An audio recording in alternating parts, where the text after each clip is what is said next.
segenap pucuk pengharapanku kau patahkan. Kau minta maaf. Ya, demikianlah perempuan.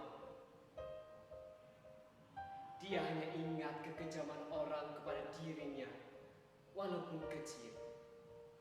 Dan dia lupa akan kekejamannya sendiri terhadap orang lain, padahal begitu besarnya. Bukankah kau telah berjanji ketika saya diusir oleh nenek mama? Karena saya asalnya tidak tentu, orang hina-hina, tidak tuli Minangkabau. Ketika itu, kau antarkan saya di simpang jalan. Kau berjanji akan menunggu kedatanganku. Berapa pun lamanya. Tapi kemudian kau berpaling dengan yang lebih gagah. Kaya raya, berbangsa, beradat, berlembaga dan berketurunan. Kau kawin dengan dia. Kau sendiri yang bilang pada aku bahwa perkawinan itu bukan paksaan orang lain, tetapi pilihan hati kau sendiri.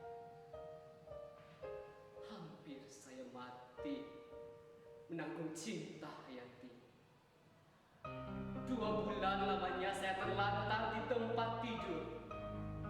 Kemudian kau melawat saya dalam sakitku, menunjukkan bahwa tangan kau telah berinai, bahwa kau telah jadi kepunyaan orang lain. Siapakah di antara kita yang kejam, Hayati?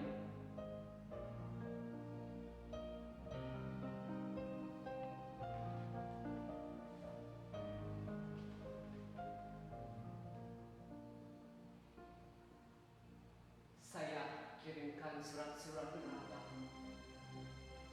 merendahkan diri, memohon dikasih.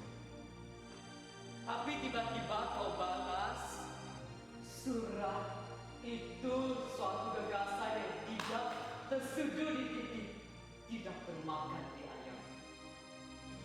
Kau katakan, kita sama-sama miskin. Hidup tidak akan bahagia kalau tidak dengan uang. Karena itu, kau pilih kehidupan yang lebih senang, cukup uang. Berenang dalam emas, bersayap uang kertas. Siapakah di antara kita yang kejam, Hayati?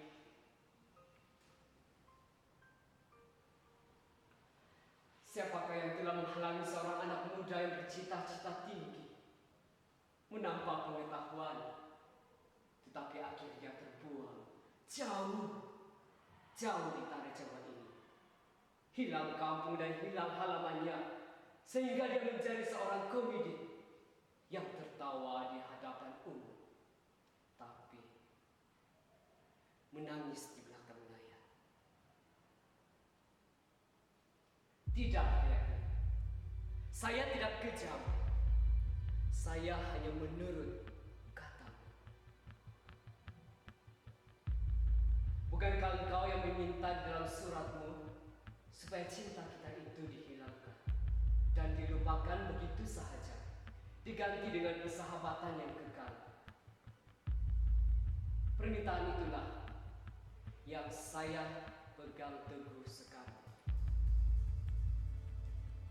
Engkau bukan lagi kecintaanku, bukan tunanganku, dan bukan istriku, tetapi janda dari orang lain.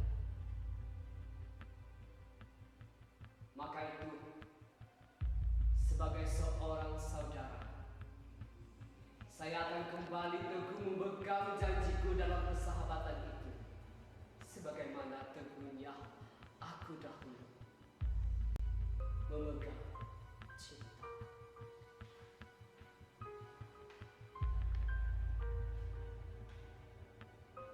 Itulah sebabnya, dengan segenap hati ini, engkau bawa tinggal di rumah aku ini untuk menunggu kedatangan suamimu.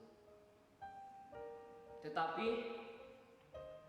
kemudian bukan dirinya yang kembali pulang, tapi surat cerai dan berita yang mengerikan.